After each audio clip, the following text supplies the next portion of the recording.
Congratulations. Thank you.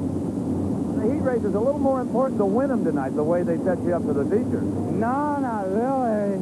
I mean, if you win, you get some points, but it's more if you pass. So I don't know how it's supposed to start because I was actually supposed to start fourth, and I ended up starting second. So I don't know if they give me credit for passing 3 cars or not. This is the Outlaws. There are no rules. You know, once the top 3 got established, nobody ran away from anybody. Nobody gained any ground. I don't know. I don't know what happened behind me. That's the way you like to have them. Thank you. Joey Allen, younger brother of Bobby Allen. Brock? Normally, we're out on the racetrack and all the pomp and circumstance and driver's introductions. Not tonight. They're really pushing the program due to all of the weather. But I can tell you, on the pole, Joey Allen, what a thrill. Oh, I love being on the pole. There's only one place to go, and that's forward, and it helps to start up on the front because all the cars they're fast. You know, everybody's got the competition behind them. I mean, And it takes a lot of power on this racetrack tonight. Yes, especially with the long straightaways and the track being tacky. It definitely is hard on motors. You got to pull them speeds all the way down the straightaway, and the corners are so tight it like kills the motor. Go get him, young man. Thank you. Okay, Brock, who have you got? Quick word with Mark Kinzer as he gets hooked up and As Joey Allen unbuckles and unhooks his seat belt and helmet. He's ready to climb out of the race car. Here he comes after a good, stout second place. Joey, first of all, congratulations. But I'll tell you what, you seem to be able to hold Kinzer and Kaufman off with no problem. And then on that restart, Steve just kind of smoked you. What happened? I don't think anything happened. I think he was just playing fast. Flying, wasn't he? Yeah. But you seem able to handle him up until then. Well, you got to kind of remember, I've hammered the Outlaws for years now. So. Okay. Do you think maybe you're sandbagging a little bit there? I wish I was. Well, how about him? Do you think he was? No. Well, it was a good drive anyway, and a great show. Yeah, I was happy. Congratulations. Thank Great you. job. Joey Allen. Steve? Well, Mike, you leave here with One of the hottest sprint car drivers in the country this year is Doug Wolfgang.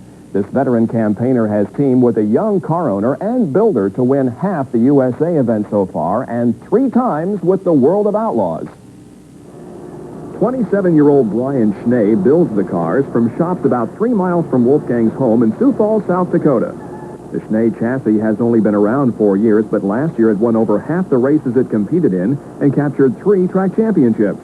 Now, Doug is Brian's brother-in-law, but there are few family feuds here. In fact, success is built on communication. Gives me a lot of input on what he thinks I should do, and then we just kind of talk about it and go from there, you know. I make some of the decisions, but he gives me a lot of input, you know, as far as the tube heights and motor setback, and, you know, he's got a lot of experience, so it helps me out quite a bit. I want to be a race car driver, but in my free time, I don't mind messing around, bending the pipe and fitting it and welding it together. In fact, I kind of like it. It's kind of like my, I go home to South Dakota, and it's kind of like my release. I don't really like to fish. I like to work on my own race cars. But it's behind the wheel of a race car that Wolfie is most comfortable. Now, the third player in this combination is 21-year-old owner Danny Peace, who made the trip with the rest of the crew to Knoxville, Iowa last weekend for a World of Outlaw race. Yes, I said World of Outlaw race. So what's this USA car doing here? Well, it belongs to USA investor Sammy Swindell, who's here after a USA rainout in Indiana. Some unexpected competition for Wolfgang and the others tonight. At the start of the B-Main Saturday night, 5 cars flip and nearly take out flagman Doug Clark. Ron Salman is the only one taken to the hospital. He was later released. The A-Main now. Doug is outside of row 1 next to Bobby Davis Jr. Sammy is outside row 2 next to brother Jeff. Doug sails away, builds up a huge lead, and appears to be headed for another win. But 4 laps from the finish, Sammy catches Doug, takes the low road around some slower traffic, and takes the lead. Doug has to settle for second tonight as Swindell goes on to win in the organization that he had earlier said he would not compete in. Fan reaction to the victory is mixed.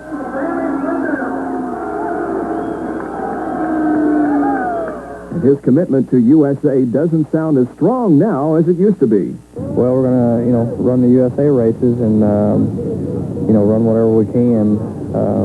We're just going to try to go out and win every weekend. That's what we're trying to do, and we're going to try to win the USA championship. We're leading it right now, and we're going to try to stay there. There are rumors circulating that as of May 10th, the USA will cease operation. However, a spokesman for USA told me the rumors are not true. It's business as usual.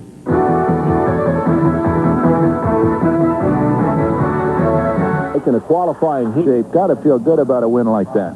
Well, I tell you, it's been a tough year for me, and the track tonight, it's really like the way we like this place. And, you know, I've got a new car that I'm driving for. The guy's Red Powell, and got a mechanic Opie, and it's all a whole new team. And so maybe things will get better. You're starting to feel good.